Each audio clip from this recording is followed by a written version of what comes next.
Honored to have Micheál Martin, Taoiseach, Ireland. It's a special place, and he's a very special guy. He did it the hard way also. He served, and then he took a little time off, and then he served again. I've heard about that. That happens on occasion. And he's done very well. And we knew each other from a long time ago.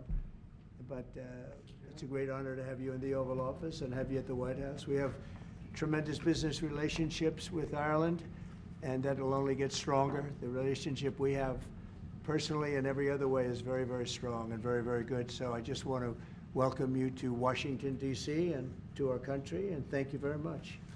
May I thank you, President. It's a great honor for me to be here to celebrate St. Patrick's with you. Right. And I thank you for your hospitality and the warmth of your reception.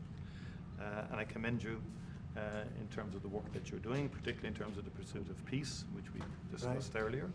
And I think that's going well. And you really have, in the first sort of 100 days of this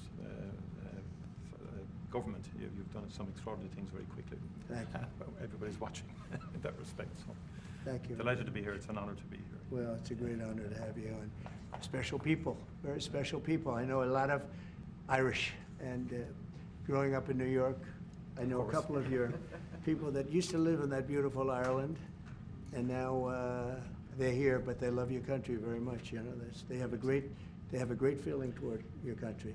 They have, and a lot come back for holidays and they come back. Stuff like that, and checking out their family, ancestry, and things like that. You know. Great, fantastic people. Some go to Doonbeg as well. Yeah. And they go. We love Doonbeg. I love them. I don't know if I'll ever see it again. Maybe I won't, but we would like I to think come I back will. and see it. We'll get there. We're going to get there. It's a beautiful place, wonderful place. Any questions, please? Mr. President, on tariffs, how far are you please. worried? President Trump, how worried are you about the counter tariffs from the EU, which were announced yesterday? And also, how worried should Ireland be, given the fact that it has a massive trade surplus with the US, over $50 billion?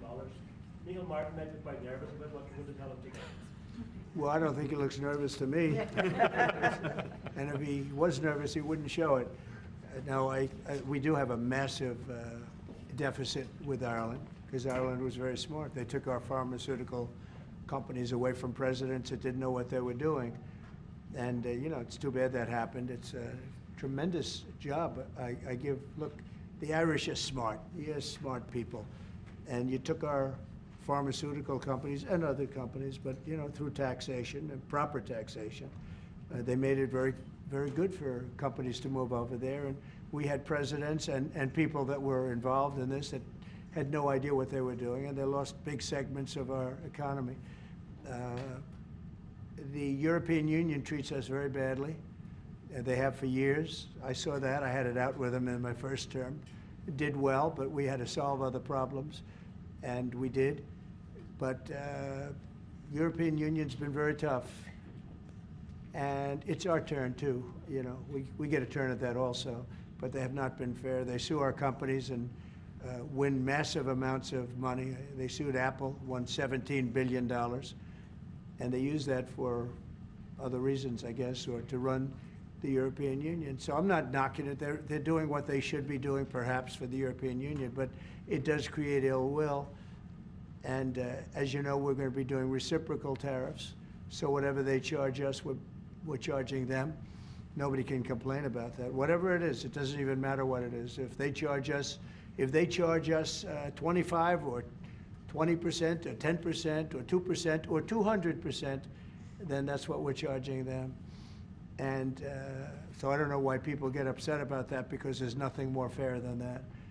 And we had a problem with Ontario, and they dropped that when I let them know what we were going to be doing. They dropped it immediately, so I'm glad, because electricity, you shouldn't be playing with electricity. It affects people's lives. Actually their life. I mean, it can affect, depending on weather, it can affect their life, so we can't do that. And it doesn't make sense that our country allows electricity to be made in another country and sold into us. Who did that deal for the United States? Okay, I looked at that long ago, and I said that's not something that's very smart. So we've had a lot of bad trade policies, and yet we're doing very well right now. But we're doing well because I won the election. If I didn't win the election, you would have had a very bad period. I think a lot of the stock market going down was because of a really bad 4 years that we had. When you look at inflation and all of the other problems wars and inflation and so many other problems. But we're going to have very good years. We had, I don't know if you saw a little thing like the cost of eggs, little to you, but big to people out there, down almost 30% in the last few days. We got it down. We did a lot of things. We have a great Secretary of Agriculture, and we did a lot of things that got the cost of eggs down very substantially. And so many other things. A very big thing that I'm very happy with is oil is down to $65 a barrel. And that's faster than I would have anticipated. We put on the gas, we stepped in the gas in order to get oil, and what's happening. So we're getting that down. And when energy comes down, prices are going to be coming down with it. So in a very short period of time, we've done a very good job. And I think that the tariffs that we're talking about, and again, reciprocal. I think that the tariffs, there are some cases where they're a little beyond reciprocal because, we've been abused for a long time as a country. We have been abused really for a long time, and we will be abused no longer. Okay. Are you going to retaliate to the EU retaliation? Education, sir, would you describe for us, is this meeting your vision by cutting about half the workforce? And what responsibility do you feel to the civil servants who have now lost their jobs? Many of them worked at the Department of Education during their first term. Sure, I do. I feel very badly, but many of them don't work at all. Many of them never showed up to work. Many of them never showed up to work, Kelly, and unfortunately, and that's not good. And when we cut, we go, and that's what I had a number of meetings with a lot of people over the last couple of months. When we cut, we want to cut, but we want to cut the people that aren't working or not doing a good job. We're keeping the best people, and Linda McMahon is a real professional, actually a very sophisticated business person, and she cut a large number, but she kept the best people, and we'll see how it all works out. But our country was run very badly. I mean, whether it was that or contracts that were signed that was so bad, so obviously bad, and I go through them in speeches. I could go through them all day long. I could read for billions and hundreds of billions of dollars. And all of that fat and waste and fraud and abuse is being taken out. But it's incredible what's happened. Now, Department of Education's, maybe more so than any other place, has a lot of people that can be cut.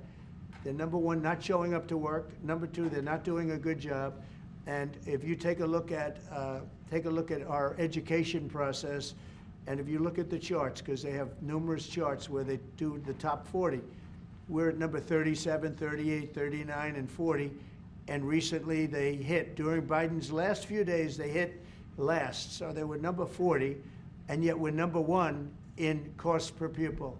So it's pretty bad. But we have a dream. And you know what the dream is? We're going to move the Department of Education. We're going to move education into the states so that the states, instead of bureaucrats working in Washington, so that the states can run education. And you have Norway, you have Denmark, you have Sweden, you have Finland, you have various countries that do very well. You also have China that does very well in education, which is a pretty big tribute to China, I must say.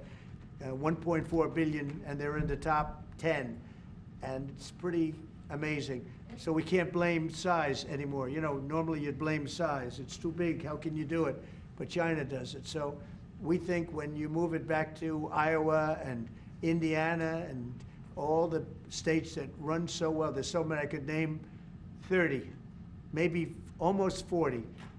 Those will be as good as Denmark, those will be as good as Norway, and they'll be as good as any of these. I believe they'll be as good as any. Now then you're going to have 10 that won't be so great. You're going to have 5 that will not be good at all, but we'll work with them and we'll get them to be good. But what we want to do is always school choice, but we're going to do school choice, and we're doing it. But we want education to be moved back where the states run education, where the parents of the children will be running education, where governors that are doing a very good job will be running education, not run. I drive through the city and I see like so many buildings, Department of Education, Department of big buildings, and by the way, they're empty. Nobody shows up to work. So I think Linda did a very good job. Mr. President, do you have a meeting with Vladimir Putin scheduled or a conversation? What would be your message I to him? won't comment on that, but we had a great success yesterday. We have a full ceasefire. If it kicks in, we have to see. It's up to Russia now. But we've had a good relationship with both parties, actually, and we'll see. We'll be knowing people are going to Russia right now as we speak, and hopefully we can get a ceasefire from Russia. And if we do, I think that would be 80% of the way to getting this horrible bloodbath finished. It's a bloodbath is taking place over there. On average, 2,000 to 3,000 young people a week are being killed in that stupid war that would have never happened if I were president. So we have people going over there, Mr. VP. Do you have anything to say about it? Because you're very much involved. What's going to happen? Well, we've got some conversations that are happening on the phone and in person with some of our representatives over the next couple of days. As the President said, we think that we're in a very good place where the Ukrainians have agreed to a ceasefire, and we're now going to see whether we can get the Russians to agree to a ceasefire too, and we'll certainly have news on that when we find out that news. Are you confident that Vladimir Putin will keep the ceasefire, considering that he's broken them in the past? We haven't spoken to him yet with substance, because we just found out and we just were able to get Ukraine to agree. So we're going to know very soon. I've gotten some positive messages, but a positive message means nothing. This is a very serious situation. This is a situation that could lead to World War III. And Biden should have never let it happen. Incompetence allowed this to happen. This shouldn't have happened. October 7th in the Middle East should have never happened with Israel. The horrible leaving, the way they left Afghanistan should have never happened. Inflation should have never happened. You know, we have great inflation numbers, by the way, just got released. Inflation is way down, and it's based on what we've done, and we've done it in a very short period of time. You know, we had virtually no inflation. For 4 years, we had almost no inflation, and when these characters took over, we went from no inflation to the worst inflation probably in the history of our country. So it's very interesting. Go ahead. Are you going to retaliate against me? And by the way, I have to speak of inflation. I love these socks. What's with these socks? It's in honor of the Taoiseach. I'm trying to stay focused, but I'm very impressed with the VP's socks. What would say to you that the United States is recognised as having such an important role in the peace process, and yet half the parties from the Northern Ireland government have decided not to come to St. Patrick's Day celebrations?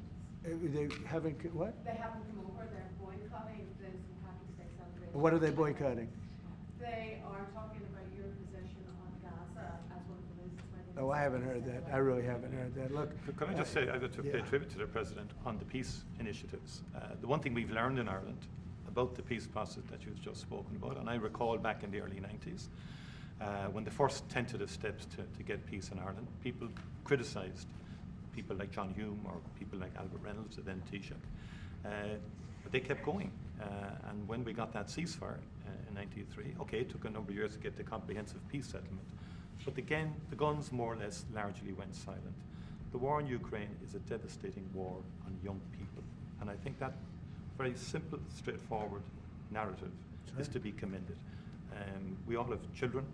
We would be shocked at the prospect of young people losing their lives in that number, be they Ukrainian, be they Russian, whatever. Anything we can do to stop the violence, I think, is an extremely positive day. And there will be all sorts of people having qualifications on it and all the rest of it. It's our job then to work on it and to try and build it, Europe, US, and everything. I will say, and thank you for that, but I will say, last week 2,500 young people died while we sit here and talk. Yeah. And while they talk about peace, but they've been talking about peace. This should have never happened. This war should have never happened. It would have never happened if I was president. That's what makes me more angry than anything else, because you've had far more people die than they report, than these people report, for whatever reason. But you had far more people. The numbers are far more devastating. You'll find that out someday. And it doesn't affect you very much. They're not Irish, and they're not from my country. They're from Russia mostly, almost all from Russia and from Ukraine. And people could say, why are you doing this? Why are you involved in that? Because 2,000 people a week are dying. And they have families, and they have mothers, and they have fathers, and they have sisters, and they have brothers and friends. And they're dying. And I've seen the pictures, the satellite pictures that we see all the time. And it looks like Gettysburg in its prime, because that was, they say, one of the most horrific battles ever. You have kids lying all over these fields that are dead, because the weapons today are unbelievable, between drones and various types of guns. I'm not even talking about beyond that with the big babies. You understand what I mean? I hate to even mention the name, the nuclear name. I hate to mention it. But you have weapons today that are so powerful. And I see kids every week. I see pictures of kids laying all over the field dead. They're dead, beautiful kids. They're dead. And they're not from here and they're not from where you are, but he's working very hard. We're all working hard to get this thing finished. It's crazy over nothing, and it's not going to go anywhere. It's just a terrible situation. And I think we have a chance to get it done. So we've gotten half of it as a ceasefire, and if we can get Russia to stop, then we have a full ceasefire, and I think it'll never go back to war. I think something will happen. Can I ask you about Ireland's relationship with Israel? There's been a lot of talk recently. The government are looking to bring in what's called the Occupied Territories Bill, which would ban goods from occupied territories. I know you met with Prime Minister Netanyahu recently. Did Ireland come up in that conversation? Did he raise any concerns about the Irish government? One thing I'll tell you, you're not from Israel, that's for sure, huh? She's definitely not from Israel. It's an interesting question coming from you. We talk about everything. Israel has been under siege, as you can see, and they had to fight back. October 7th was a terrible thing. People don't like to mention it, but it was a terrible, terrible day in the life of the world. And it's amazing the way people don't mention that, but it was, I've never seen anything like it. Those are other clips I get to see. You know, as president, you get to see clips that you'd rather not see. But I see clips, and that was a terrible day for the world. And we're working hard with Israel. We're working hard to see if we can solve the problem. I will say I just saw 10 hostages, and they were treated really badly. They were really treated badly. I was shocked. I asked them, was there any kindness shown? They were in there. One was in there for 500 days. One was 323 days. I said, was there any, 10 of them, I said, was there any kindness displayed? Like, did they ever, like, say, don't worry, you'll be okay, or give you a little wink, or give you like an extra slice of bread or something? And everybody said, all of these people said, zero. It was hatred. It was pure hatred. So, I mean, that's a very deep-seated problem. Could you give the Taoiseach some advice? Could you give the Taoiseach some advice? Ireland is in the midst of a housing crisis now, and I know you've a lot of experience as a businessman. How can the state build tens of thousands of houses at speed? You know why they have a housing crisis? Because they're doing so well. They can't produce houses fast enough. That's a good problem, not a bad problem. That's a pretty good answer, President. Congratulations. No, it's true. Will you put more tariffs on the EU, Mr. President? Mr. President, will you? Everybody should have that problem. That's okay. Will you put more tariffs on the EU? I know this gentleman. He'll get it solved. Will you put more tariffs on the EU? Will you respond to their retaliation? Oh, of course I'm going to respond. You will The retaliate with problem more is tariffs. our country didn't respond. Look, the EU was set up in order to take advantage of the United States. Including Ireland? Is Ireland taking advantage of the US? Of course they are. I can't, you know, I have great respect for Ireland and what they did. And they should have done just what they did. But the United States shouldn't have let it happen. We had stupid leaders. We had leaders that didn't have a clue. Or let's say they weren't business people, but they didn't have a clue what was happening. And all of a sudden, Ireland has, you know, our pharmaceutical companies and other, this beautiful island of 5 million people has got the entire U.S. pharmaceutical industry in its grasp. And, you know, you mentioned housing and you mentioned other things. I mean, I have property in Ireland, as you know, and I love it. It does great. But I'd like to see the United States not have been so stupid for so many years, not just with Ireland, with everybody. You know, I looked at trade deals. I was telling the group yesterday, I looked at trade deals in term one. It's one of the reasons I decided I had to do this, because somebody had to straighten it out, and I didn't see anybody that was going to. I looked at trade deals that were so bad, I'd actually say, how is it possible that this could have happened? Who would have been so stupid to let these deals happen? For instance, when the pharmaceutical companies started to go to Ireland, I would have said, that's okay if you want to go to Ireland, I think it's great. But if you want to sell anything into the United States, I'm going to put a 200% tariff on you, so you're never going to be able to sell anything into the United States. You know what they would have done? They would have stayed here. So do you Are you want planning this to lower corporate taxes to match? He's so lucky that I wasn't. Are you planning to, So, sir, are you planning to lower corporate taxes to match Ireland? Are you Look, planning to lower corporate taxes to match Ireland? to Well, ensure we are businesses? planning to lower taxes, yeah, if the Democrats behave, but the Democrats have no clue. You saw that the other night during the speech. 2 young women were slaughtered by illegal aliens. 1 young man has very serious cancer, and many other problems. We look at the people up there, they all had difficulty, very serious difficulty. But when we're talking about 2 young girls, beautiful young girls, Lake and Riley, you know the whole story. That evening was a disaster for the Democrats, in my opinion. And I would mention, and I'd see 2 mothers that were inconsolable as they stood, crying. Their daughters have been absolutely just destroyed, killed, viciously killed. And the young man who loves the police departments, he had cancer and has cancer, very bad cancer. There wasn't from people sitting there, Democrats, there wasn't a hand clap. Nobody stood. They were just stone-faced. These people are sick. There's something wrong with them. There was no standing for anybody. The only thing they liked is when they heard about the death taking place with Ukraine. They were happy about that. They were happy about that. Pocahontas was very happy. She's the one that was slapped. That's why I looked at her. I said, oh, it's Pocahontas. These people are sick. They don't know what's happening in the real world. The Democrats have to get their act together. And if they don't vote, then what you're going to do is you're going to have taxes that are going to go through the roof. You're going to have a very bad time. You're going to have some very bad things happen. And people are going to blame the Democrats. And Schumer is a Palestinian, as far as I'm concerned. He's become a Palestinian. He used to be Jewish. He's not Jewish anymore. He's a Palestinian. Okay. On tariffs, there's been a lot of on and off, some inconsistency. There's no inconsistency, only with NBC, which is one of the worst networks on television, by the way. Let me just tell you the inconsistency. I have the right to adjust.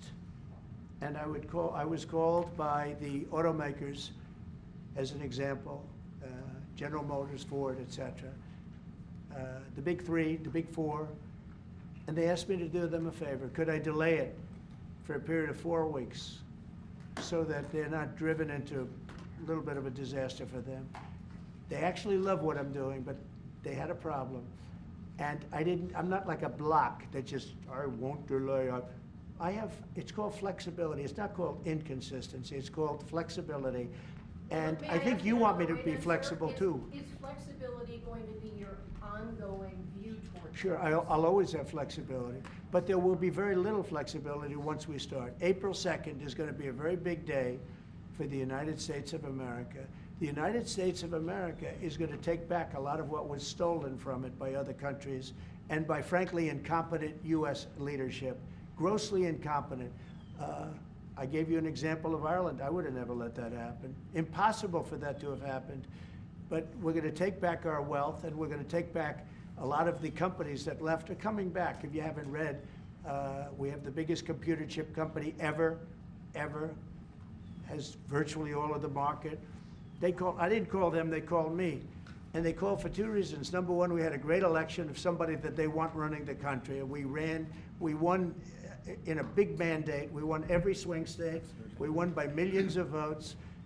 We won by 2,750 districts to 500. Think of that, 2,750 districts to 500. That's why the map, when you looked at it, was entirely red, meaning Republican. Not meaning communist. Meaning so anyway, look, this country needed somebody to defend it. It's this big, beautiful place that was being ripped off by illegal immigrants coming in from prisons, coming in from mental institutions, gang members, gang leaders, drug dealers, pouring into our country with the open borders. I am so angry at the last 4 years at what they've done to our country, what they've done to this country between inflation, but maybe the most that bothers me is that they would allow millions of people to come into our country that are stone cold murderers, killers, drug dealers, the worst gang members, the worst people allowed into our country, and we're now getting them out. We're going to get them out. We're getting them out. I want to thank Tom Homan, by the way. He's doing a great job. And I want to thank Christy Noem, who's doing a fantastic job. This is a job that's so unnecessary. This should have never happened. This should have never happened. So we're bringing back our country in many ways, not only financially, and financially we'll be stronger than ever before. I think the markets are going to soar when they see what's happening. I'll tell you what, I'm called every day by numerous big companies. I spoke at the Business Roundtable yesterday. They had the largest attendance they've ever had. And these are only the CEOs and chairmen, but mostly the people that run, the boss, the people that run the top 150 companies. 150 people showed up. Every single company showed up. First time it ever happened. It's been around a long time. The biggest business leaders. We had a great discussion, went really well. And I want to tell you, there's tremendous optimism out there about our country in terms of regulations being cut, in terms of taxes being cut. And it would be great if the Democrats would do what's right. It would be great if the Democrats would do what's right for our country for a change, because they really are there. They've lost their way. They've lost their way. They think that people pouring into our country from prisons, jails, murderers. We have 11,088 murderers that were allowed into, people that murdered people, half of which murdered more than one person in our country. We're getting them the hell out. But who would allow this to happen? Who would allow men to play in women's sports? And they're still fighting it. They're still, it's got to be a 95% issue. But they're on television this morning. I see this person, a Democrat, say, we should have the right. No. Men should not be, they're hurting women. They're hurting women very badly. They're hurting women. And they should not, and they're also demeaning women. But who would want these things? And everything's transgender. Everybody transgender. That's all you hear about. Now, that's why we won the election in record numbers. But very importantly, now it is what it is. The Democrats should get with us and come up with good tax policy so that Ireland and other countries can't take our businesses away from us. And he understands exactly. You guys did the right thing. I'm not upset with you. I respect what you've done. You've done a great job. But our people did a very bad job. How advanced are your plans to try and bring some of those companies back to America? Will you be briefing? Well, I'd love to have him back. I mean, I'd love to have him back, but he'll be fighting me on it. I mean, what I would say, President, if I could 1 second, just make the point. It's a two-way street too, and we are investing a lot more in America now. And people may not realize, but Ryanair, one of our biggest airlines, for example, AirCap, they buy more, the two of them together buy more Boeing airplanes than anybody else outside of America. That's a little known fact. It doesn't turn up in the statistics, but Ryanair and AirCap, big aircraft leasing company, Irish company, have done great work with Boeing and huge investments over the last couple of years, you know. So, and there's a lot of Irish companies here now, about 700 odd Irish companies based in America. Glanbia, Smurford, Rock, I was saying to you this morning, Vice President, a lot of them creating thousands of jobs in America. And it's only fair. I mean, that's correct. That's right. That's the way it should happen. And I think it's a very good relationship we have. It's a historic one. It's happened over time. We've added value to American companies. We've increased their value. They've got access to the European market, and they did all of that. I understand where you're coming from fully. But I think it's a relationship that we can develop and that will endure into the future and will change, it will adapt, and you're evolving and you're doing things. And they've done a very good job. Now, I just will say this, but with all that we've said, we can talk about Ryanair. There's a massive deficit. I don't mean by a little bit. I mean, there's a massive deficit that we have with Ireland and with other countries too. And we want to sort of even that out as nicely as we can, and we'll work together. We're going to work together great, but the deficit is massive. Will you hear this one? You said earlier that it was now up to Russia in terms of the ceasefire. Yeah. Is there anything you can do in terms of pressuring Russia or in terms of Yeah. sanctions? Or Yeah, what can you do? we can, but I hope it's not going to be necessary. Sure, we can pressure. We can do that with Russia. Remember this, Russia took Georgia from Bush, right? They took Crimea from a man named Obama, Barack Hussein Obama, right? They're trying to take the whole thing from Biden. They're going for the whole ball of wax. Who was the only one that never took anything from? Trump. And in fact, I'm the one that stopped Nord Stream 2, the pipeline, the biggest pipeline anywhere in the world. I stopped it. It was dead. And then Biden got in and he approved it. Nobody mentions that. What I did to Russia was very tough. I was the toughest ever. But nope, they never took anything from me. They took them from Obama and Bush, and they took it from Sleepy Joe Biden. With Biden, they wanted to take the whole country, but I think I've stopped that, but we'll see. But yeah, there are things you could do that wouldn't be pleasant in a financial sense. I can do things financially that would be very bad for Russia. I don't want to do that because I want to get peace. I want to see peace, and we'll see. But in a financial sense, yeah, we could do things very bad for Russia. It would be devastating for Russia, but I don't want to do that because I want to see peace. And we're getting close to maybe getting something done. We've got Ukraine done, and as you know, I've always said that Ukraine might have been the more difficult party. You were here a week ago when some interesting things happened. I had somebody that didn't seem to want peace. Now he's agreed to peace. So we'll see what happens. Brian? Yes, thanks. Thank you. First, we'll congratulate you on your lower inflation core rates. Thank you. Gas prices going down, airline prices going down. This is for the Irish gentleman here, if I can see him real quickly. Welcome, United States. You look great. Thank you. Nice suit. That's it. Now you feel good. He knows. What's coming next? Ran on MAGA, Sorry? Make America Great Again. If you could run on MEGA, Make Ireland Great Again, what would your #1 issue be for people in Ireland right now to make your country stronger? And I've got a 2-part question to that as well. Yeah, the #1 issue in Ireland is housing, to be honest, and I think it was correctly pointed out. We've got to build more houses. We've got to build them faster to give the young people of Ireland an opportunity to afford to buy a house or to afford to rent a house. We have a lot of other good things happening. That's my #1 priority.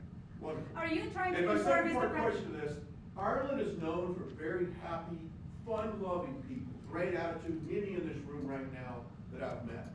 Why in the world would you let Rosie O'Donnell move to Ireland? I think she's going to lower your happiness level. That's true. Thank you. I like that question. Mr. Do you know you have President, Rosie are O'Donnell? expecting- Do you know who she is? expecting- Do you know who she is? Yeah. I'm joking. You're better off fully your joke. not. You're better off not knowing. Prime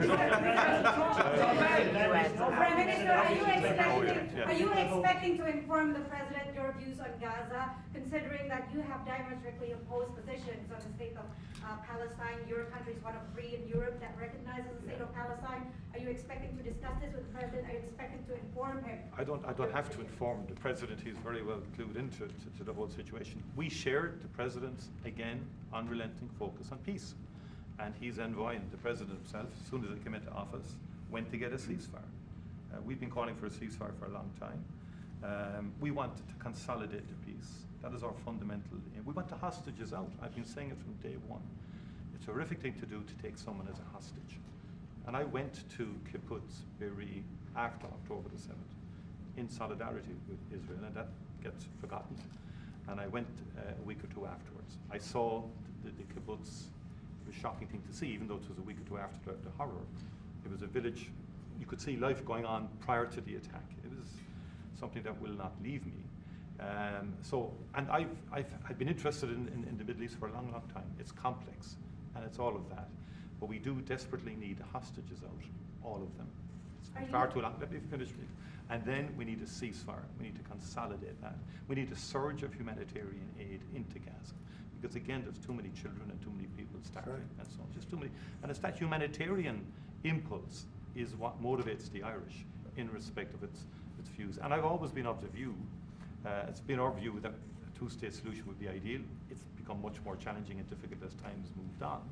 But that has always been our position. But it's genuinely to have people, because we've gone through this. We discussed this prior to you coming in. We've been through some of this. People hating each other, terrible acts of violence carried out on each other. We came through it.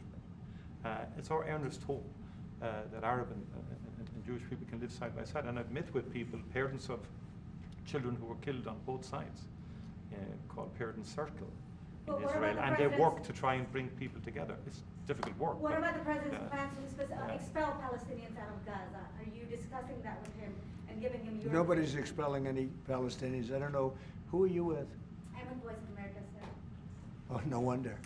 Okay, Voice of Can America. you ask Taoiseach how he feels about the president just saying that he would like to take back US companies, pharma companies based in Ireland? Well, I think the pharmaceutical companies in Ireland are doing very well, as the President has outlined. Again, I think it's about that two-way partnership. I understand fully where the President is coming from. I think there's actually room. Now, we can discuss all this. I think there's room for those companies to grow in America, and many of them, by the way, have already announced fairly significant manufacturing investments now. It's true, just recently. Like people like Eli Lilly, for example, who have been a long-standing presence in Ireland since the 1970s. I spoke to the CEO recently. He's great. Great guy. And he's announced, I think, about a $50 billion investment in America. New plants. But there's big investment, they've had big investment in Ireland. Ireland has served them well too, The workforce is very strong. It's an educated workforce. They delivered well. During COVID-19, a number of CEOs said to me, a lot of the plants in Ireland were the only plants that never closed for a single day during COVID. Not a single day. Productivity is good and so on like that. But look, there'll be swings around. Mr. President, thank you so much. You spoke to Vladimir Putin for quite a while on the Yes. phone. So I want to know your assessment. When you take this deal to him now, how do you assess the chances of Putin? I have no assessment, and I don't go by chances. I think it makes sense for Russia, a lot of downside for Russia too. And we have a very complex situation solved on one side, pretty much solved. We've also discussed land and other things that go with it. We're not just doing it and saying ceasefire. We don't know what's happening. We know the areas of land we're talking about, whether it's pulled back or not pulled back. We've discussed a lot of the details of what has to go because we don't want to be wasting time. We don't want to be wasting time while people are dying. I mean, as we're sitting here, you probably had 2 people die on that very open field. It's dead flat. It's great farmland, and it's dead flat. There's no protection. The only thing that stops a bullet is a human body. And these are bodies that are young people, and they're stopping a lot of bullets because a lot of bullets are flying across those level fields. Dead flat, no protection whatsoever. It is a disaster. And so I hope he's going to have a ceasefire. You are using the American leverage to get a lot of political issues. Well, I don't want to get into that, but if I had to, I'm the only one that's dealt with them successfully. Everyone else, I went through it. Bush didn't deal with them successfully, dealt with them terribly, got ripped off. And Obama was a disaster. They have with Obama, he gave them sheets, and I gave them anti-tank missiles. You know that, right? It's called Javelin. You know the Javelin? I'm the one that gave them the Javelins. People don't say that. And then they say, oh, Trump has a great relationship with Russia. I'm the one that gave him the Javelins. Obama gave him sheets. That's an expression. He gave sheets, I gave Javelins. So, Mr. President, how worried should the undocumented Irish be about your administration that you don't round them up and send them home again? Oh, I think the Irish love Trump. We won the Irish with a tremendous amount of vote. I want to thank you very much. We won in the 80s with Irish. I got the Irish vote. I think I have it locked up pretty good unless I did something very stupid, like drained your company, your wonderful place of all of its companies. If I drained Ireland of all of the companies, maybe I'd lose the Irish vote. I don't know. But right now, no. I love it. I've been there many times, as you know. Yes. and we don't want to do anything to hurt Ireland. We want to, but we do want fairness, and he understands that. The markets, you No, no, that's enough, Kelly, thank you. President, was there anything that the Taoiseach could say to you today that would dissuade you from going ahead with I can't hear. Mr. President, it's Irish American Appreciation Month, you've named it there. Who's your favourite Irish person? Oh, there's so many. Are you kidding me? Well, I do happen to like your fighter. He's got the best tattoos I've ever seen. I don't know if I'm a big, but that. Is it Conor McGregor? Connor. Boy, you have. Well, Connor's great, right?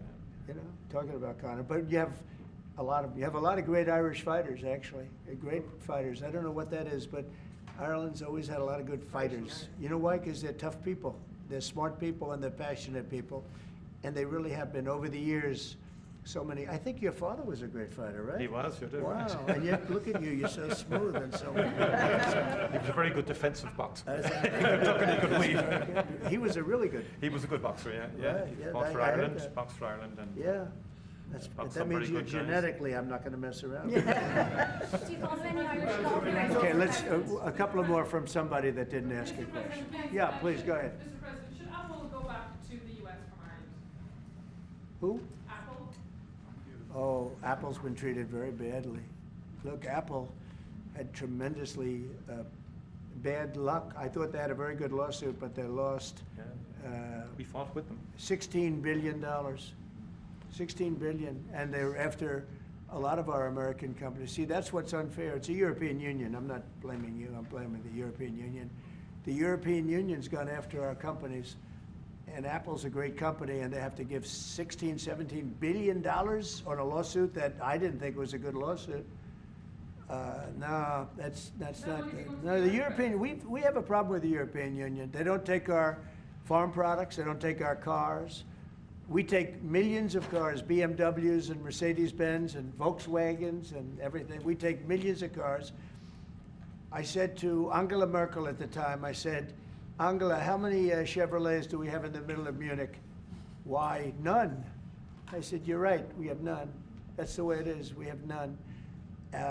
No, I'm not happy with the European Union, I want to tell you. And, Will you put tariffs and on we're going to cars? win that. We're going to win that financial battle. It's a financial battle. European cars, Mr. President? Tariffs on European cars, is that something you're going to consider? Oh, absolutely, I will do that. Yeah. Mr. President, Think of it, they have millions of cars coming in, millions and millions of cars. One of probably the largest. Japan's very big too, but and they don't accept our cars. We make great cars. They don't have our cars, but we have their cars. They don't have our farm products. We have the greatest farmers in the world.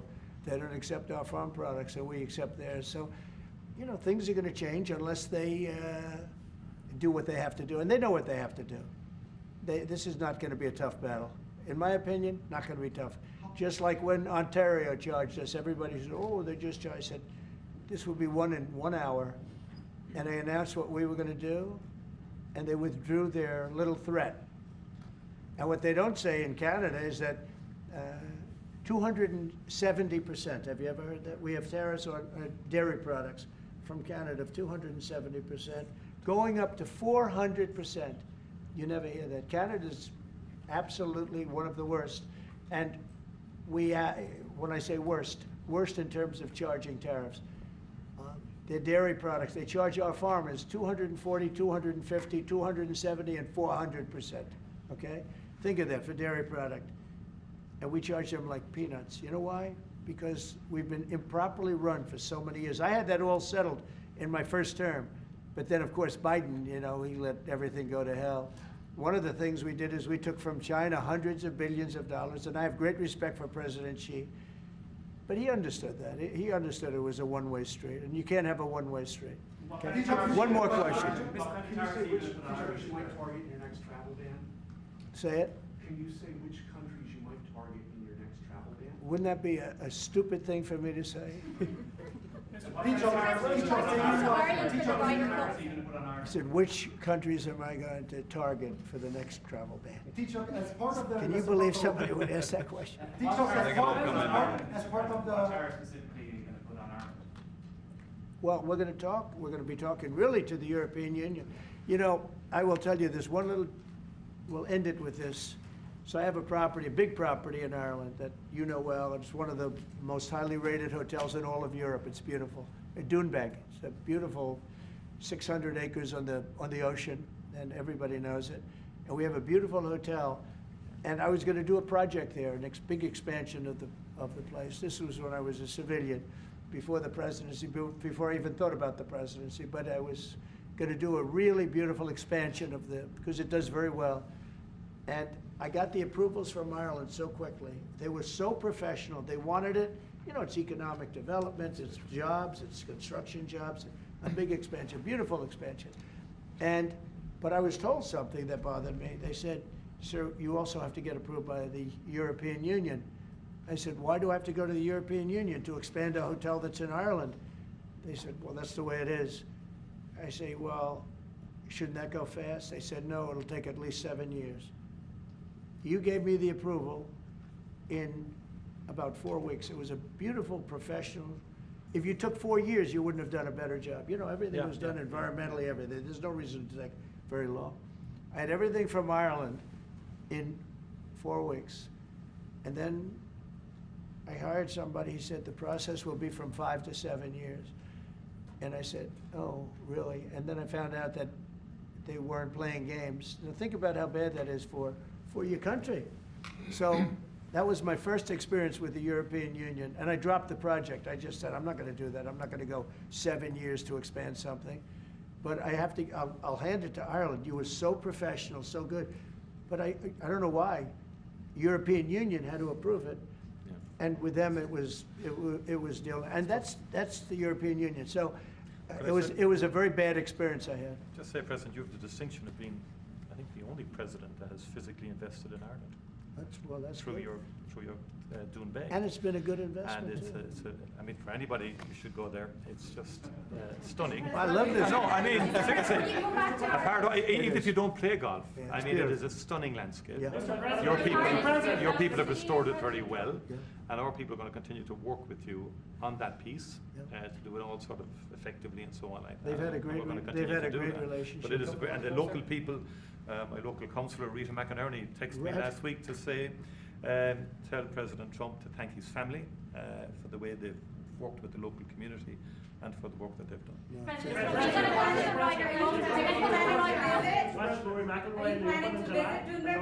I love Rory. I think Rory's great. He's a great golfer. He just won 2 weeks ago. He's a great guy. I played golf with him 3 weeks ago. And he's really a fantastic player. He's in good form, too. When he played with me, he played very well, I can tell you. No, Rory certainly is one of the favorites. He's always going to be one of them. He's a very talented guy. He's a very good person, too. Are you planning to visit Dubai, Mr. President? I will. I'll get there sometime. I hope soon. In fact, if we meet, we'll meet at Doonbeg. Okay, I would love it. But I hope to be able to get there. Mr. President, does America have a future in NATO? What's that? Does America have a future in NATO? Well, NATO has to treat us fairly. If they pay their bills and if they do what they're supposed to do. When I first got involved with NATO, as you know, they weren't paying their bills. There were 28 countries, and most of them weren't paying. And I got them to pay. And they paid billions and billions of dollars. I made a certain statement that I'm not going to be involved with NATO unless you're going to pay your bills.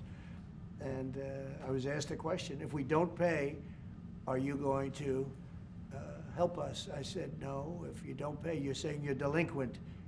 A real estate term. You're delinquent. You're not paying your rent. You're not paying your bills. If you're not paying your bills, I'm not going to help. And everybody we took in, your Secretary General will tell you, he was very generous to me. He said, I've never seen anything like it. Money came in by the billions and billions and billions of dollars, and NATO became much stronger. Now, NATO's expended a lot of that money in fighting this horrible war. It's too bad they had to do that, but they had the money from me. I was the one that got people to pay. The countries, most of the countries were not paying, or they were paying a very small amount. So we'll see. But NATO can be a force for the good, absolutely. Would you like to see Ireland join NATO, Mr. President? That's up to Ireland. Well, do you think Ireland and the EU are too close? Do you think that perhaps, like you said, We are very close. No, Ireland and the EU. Do you think there's too close a relationship there? Do you think there needs to be a separation, like you said, if you can't get planning permission when you can get it in Ireland, but you can't get it in the EU? Do you think? Well, look, I can just tell you about my personal experience. That Ireland treated me very well, and the EU was terrible, and they stopped really a magnificent addition. It wasn't a big deal from the standpoint of the world. It wasn't like the things we're talking about now, but it would have been a very beautiful addition. And they stopped it, which is bad for Ireland, and I don't know why. I don't know why it would take 5 to 7 years to get something approved, but that's what it was. Thank you all very much. Thank you. Thank you. We're headed out.